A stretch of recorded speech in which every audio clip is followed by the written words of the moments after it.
Hello again! We're going to be talking about gaming. Let's talk about gaming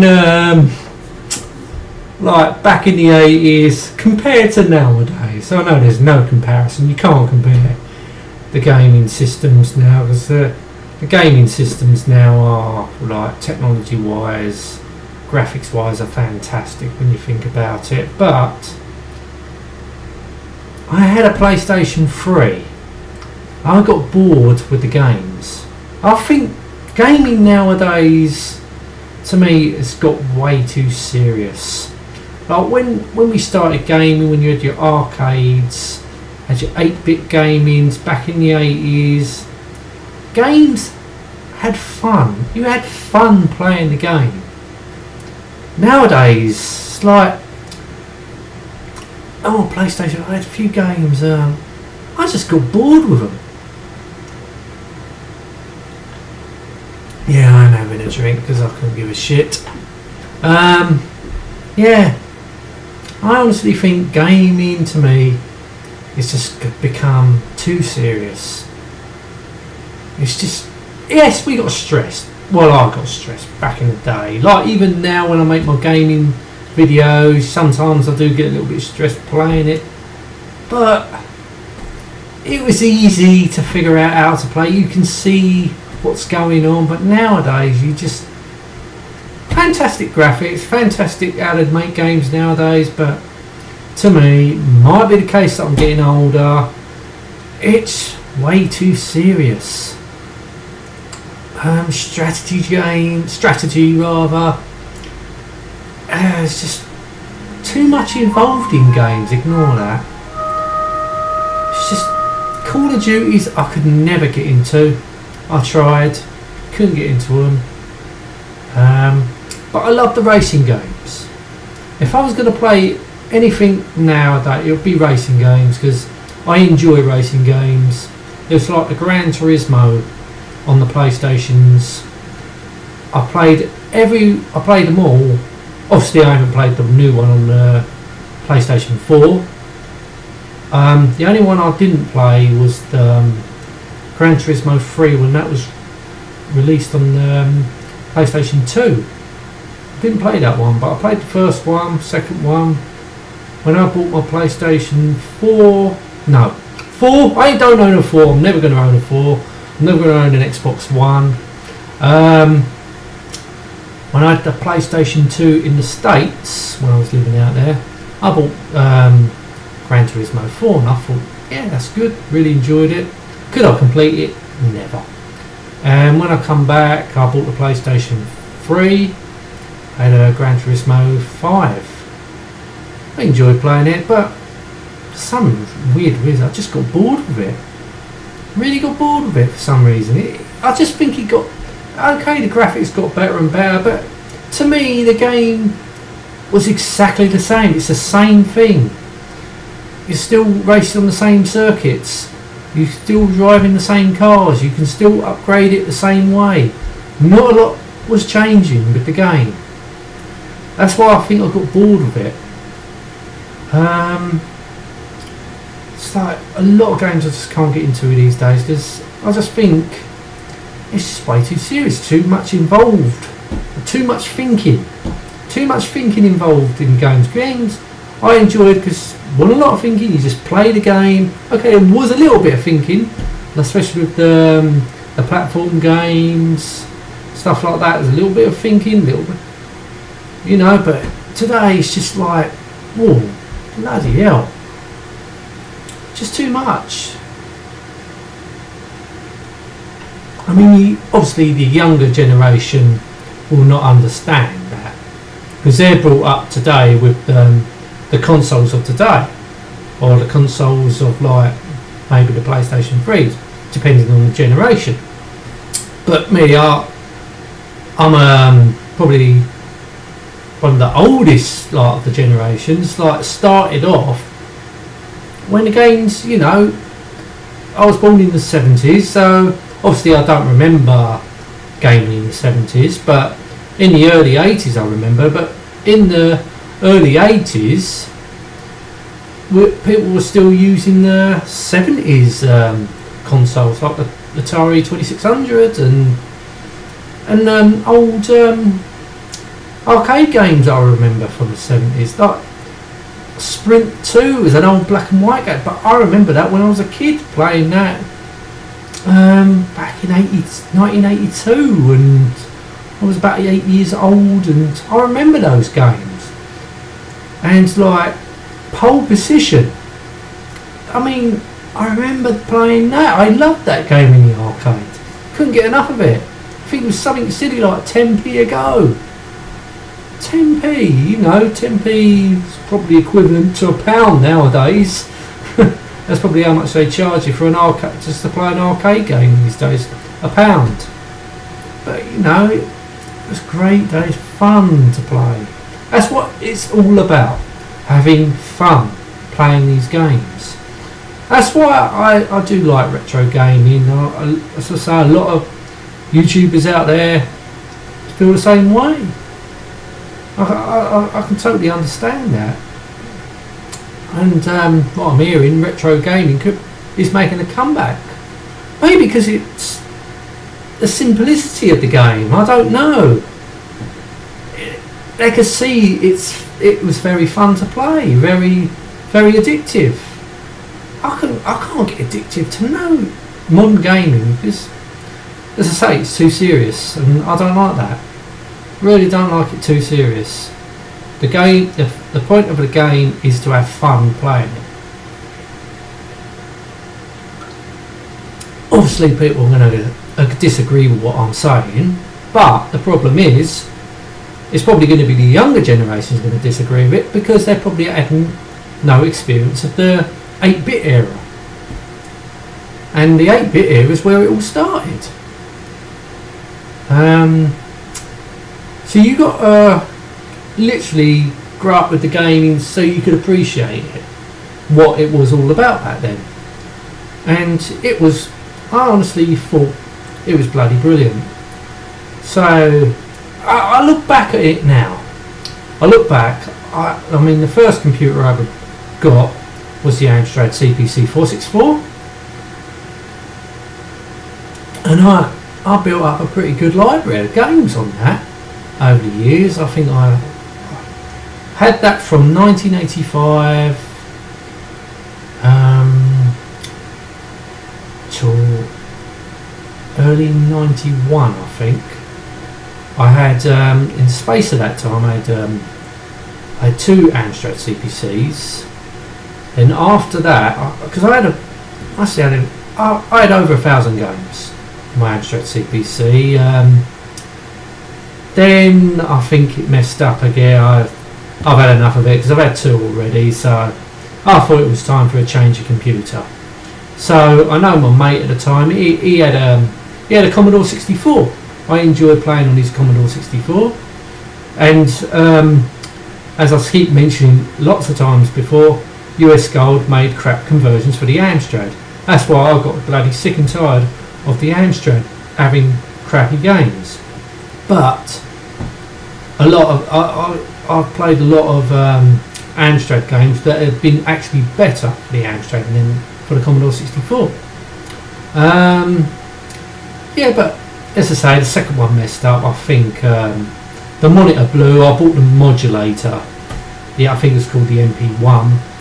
At the back in the day, we never had SCART leads or nothing like that, so it was all done by aerial connections, and the MP1 was a load of shit.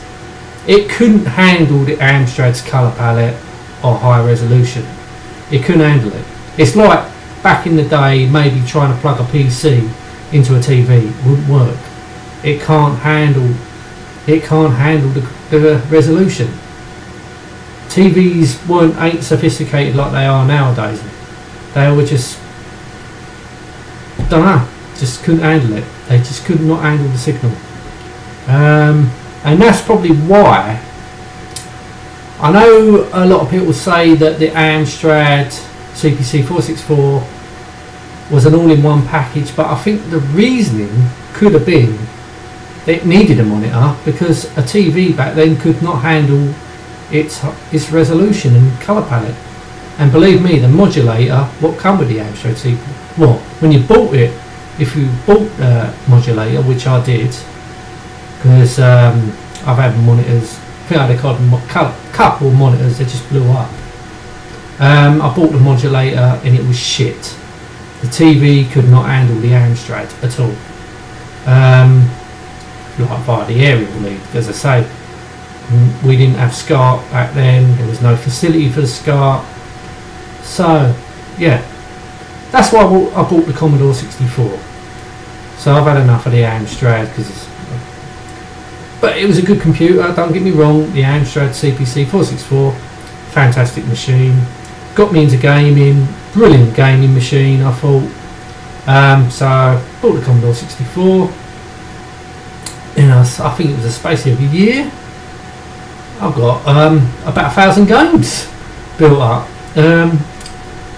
And a good collection of games for my Commodore 64. Obviously I got a lot off my mate because he had one. I think he was getting fed up with some of his games, so I bought them off him pretty cheap. So my collection started. Obviously bought some games. I always hunt for the compilation packs. I like the compilation packs, as you know. You pay like $9.99 for them back in the day, and you get something from like 5 games. And I think the biggest one I got was 30 games. I think that only cost about $9.99. Could have been a little bit more, but it weren't that much for 30 games. That was a bargain, I thought. Yeah, so to me, it was the Amstrad got me into game, but my mate had the Commodore 64. I had another mate before, I had a ZX Spectrum. That really got me into gaming, and I enjoyed it. I enjoyed the 8-bit era. It was a really good era. But then I wanted an Amiga, and I'll tell you why. Because I think the 16-bit changed a lot. I wanted that. I saw that when I first saw on a friend's Amiga. First time I saw Formula 1 Grand Prix. This was back in the early 90s, and back then, believe me, the graphics were superb. Bloody hell, I wanted an Amiga so badly. I got one. I bought it second hand, but that's when the game, that just went on to a new level when I had my Amiga. Brilliant. That was absolutely brilliant. I was never really into gaming consoles, and I'll tell you why. Because with a computer you could do more. It was more to playing games for me. I like creativity. I like you know, when I got the Amiga, I mean, you had like, it wasn't just gaming. I love my gaming, of course I do, but it was another side. It was creativity, and I like creativity, like with the Amiga. You had a program called Deluxe Paint, which is like a painting, like drawing and all that on with a mouse. You know, there's music software. Well, I couldn't really get into music back then. It was very difficult back then, because you obviously didn't have the drag and drop like you do on PCs nowadays, and like the keyboard facility. I did not know a lot about music back then. I don't know a lot about music now, but it was a lot more difficult to create music on the Amiga unless you knew what you was doing, which I didn't. But as I say, consoles didn't. I just couldn't get into consoles. Just didn't want a console, because, you know, gaming I did enjoy, but it was more. I like computers because it was just more to gaming to me.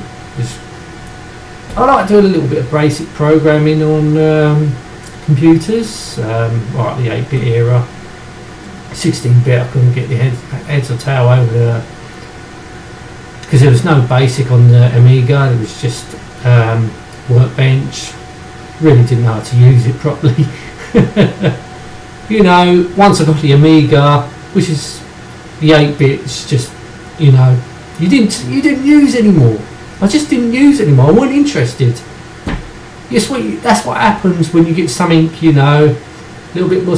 You don't want to know anymore. You just want to get rid of it. You know, them days are done. Until you realise you get old, and then you look back, like I do. I look back and think, I had a lot of games for my Amstrad and Commodore 64. It was just a fucking shame that I got rid of it. But you don't think that back in the day. You just don't care because you just want to move on. You just want to move on to the next level of computers. And that's exactly what I did.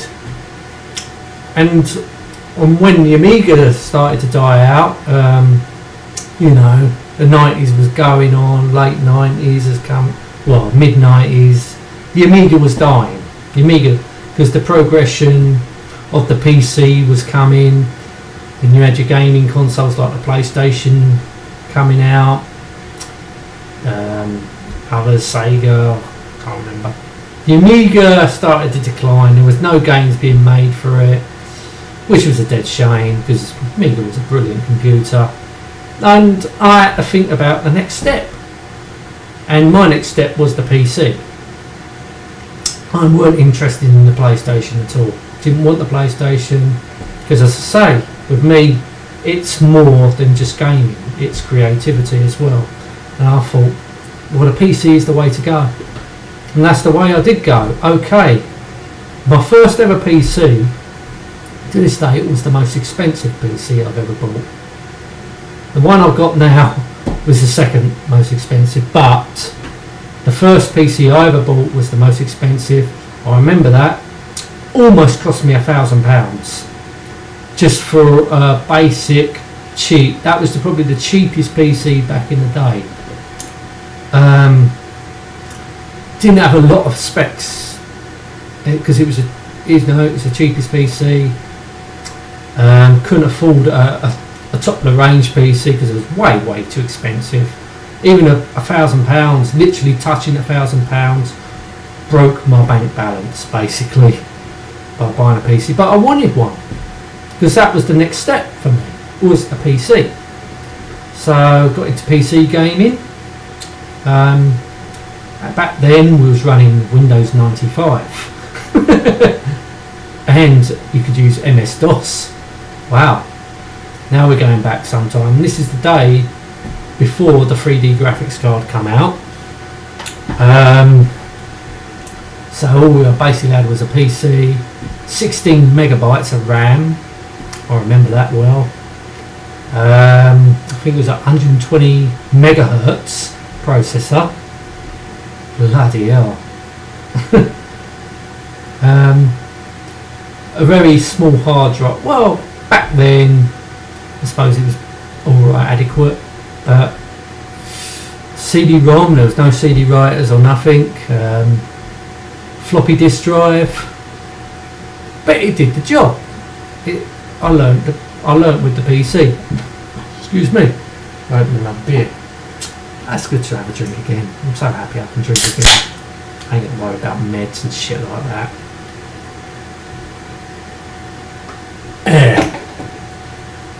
So then the PC went from there, just went up and up and up from the PC, and I've stuck with the PC since. Not interested in Apple, not one bit whatsoever. They're expensive for what they are. People might disagree because people like Apple, but me, I ain't got no time for Apple. Like with the iPhone, don't have time for the iPhone. Don't have it. I'll stick to Android. Yeah, so that's how it basically all started. It started in the arcade when I was very young. The Amstrad CPC 464, Commodore 64, and I did mention I did have a third Amstrad CPC which I brought in the early 90s. So I had the Amstrad CPC and the Commodore 64 as well, because I don't know, I saw one going cheap and it had the full color monitor and it worked. It was immaculate. I brought it for, I don't know why I brought it, because I think I still had a lot of games. I didn't get rid of my Amstrad CPC games. It just, the computer just went kaput. So still had I had my Commodore 64 with games, but I still had a lot of games from my Amstrad. So I thought, wouldn't it be nice? I saw this, I bought it. So that's how I got free. That's how I had free Amstrads. So it was just nice to have the Amstrad, the Commodore 64. Later on, I sold the Amstrad to my mate, and later on, because I had an Amiga 500 and an Amiga 1200. Later on, I ended up selling my Commodore 64 and my Amiga 500 to my mate. So I was left with my 1200, and so I bought the PC that got neglected basically. So I didn't use my Amiga anymore. So I ended up selling that pretty cheap. Then I look back at it, I regret actually selling them computers. I really regret it now. But back then you don't think about it. It's a shame because I had such a good library of games. I had a brilliant library. I had so many games for it. It's a shame. Okay, I would never ever go back collecting games because it's hard to start. It's hard to get that library back up. I sit eBay. It's not cheap. It's not really that cheap. Buying the systems ain't really that cheap. And not only that, I am knackered for space for these computers and games. I just don't have the space. But I've got emulators, and that makes up for it. Okay, it's not going to be the same, but the emulators to me are more than adequate. Does the job, plays the games exactly how I remember them. Okay, the keys, you're playing it on a different system, but to me, I look at the game in the computer, in the screen, I remember that, and it brings back happy memories. So the emulators do me proud. Nothing wrong with emulators. It's the next best thing. Okay, ain't the real thing, but it's the next best thing. I'm going to wrap this video up there now. I think I've waffled on way too much, but let me hear your opinions and whatever you want to say about it. No one does a video response, so don't worry about that. Maybe I'll be surprised one day, but I doubt it. But leave your comments below if you want. As we're going to wrap this video up here now. Thank you for your time to watch this video. I know I think it's gone on long enough. And until next time, goodbye.